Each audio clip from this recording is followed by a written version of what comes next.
Kofi Twi na wonso wusua twi yenyina yesua twi ene efiada bio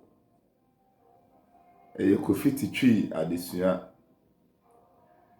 sede ka no dapen etwa mu no abu de no edibegyina ho ama beribi nsemfua bi akere ade bi niema bi a ewo ye mpotamo ne atiase ne ehunu atwerede no nso so eso mfaso ene nsemfua a wotwere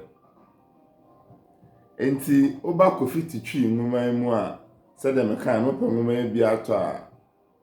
obetwere okyerɛkyerɛ ni kwa abiri nyame na wanya bi ato anaso so obetimi atwere Kofi Twi wo gmail achiripo.com na wato nwuma bi CD oha ebi a wo no ye de be ma no gina homa Anansi obi biara nim Anansi nyansafo Anansi kokuroko adwinidi ehene Anansi a ne fie esan ne fidie ne fie esan ya adwinidi a ye faso enwene ade ye faso ehunu nyansa sua nimde enwene kente Anansi ntentan enti yeto Anansi sem yetena Anansi krom sua nyansa Anansi buo okonfo kwa ade ne kan ose buo nso de asase achacha ne onam asase so bia no etia buo so buo tetare ho a na edane botan buo tetare ho na ebopo kese a na efre no bepo ana bopo buo yo botan yo abosia eno ye buo ma nkete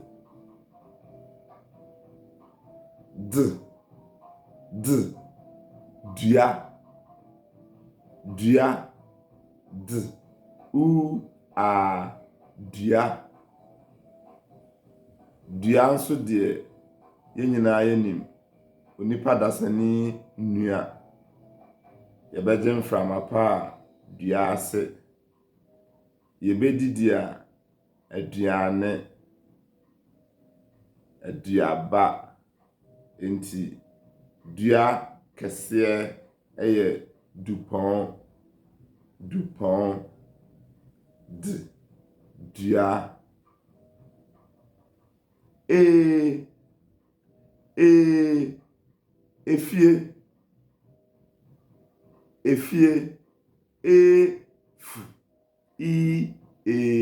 efie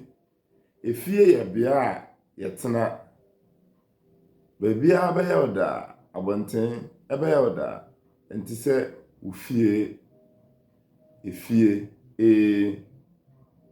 enti yo efie yam efie no mfinfini yo efie aduane edesene aduane biara yo efie ase eyesesabi obi adibone na asrafo akere no yede no kohye efie ase